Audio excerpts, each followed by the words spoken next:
যাই হোক, দীর্ঘ 1 বছর পরে আবারও সেই ইফতারির সাথে কি শান্তি, কি শান্তি, কি শান্তি! চমৎকার আয়োজন। আমার শরবত বানাইছে কেডা? 100 বার যে না হচ্ছি কোনো প্রকার শরবত বানানি হইতো না ইফতারের সময়।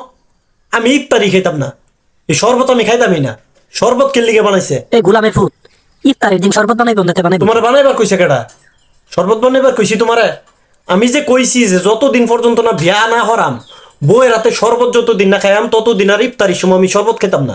এই গোলামের ফুট তোর শরবত খাইবার কইছে কেটা? তুই করতে পারো বারো গোলামের ফুট বারো, তোর মতো বেটা শরবত খাওয়া লাগতো না। মেজাজটা কিরম লাগে এখন?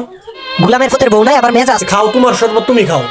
শরবত খাইলাম না, শরবত না খাইলে কি হবো? শরবত আমার যতদিন পর্যন্ত বিয়া না করতাম, যতদিন পর্যন্ত বউয়ের রাতে শরবত না খাইতাম, ততদিন পর্যন্ত শরবত আমি খাইতাম না। তুঙ্গর শরবত তোমরা লই বয়ে খাও।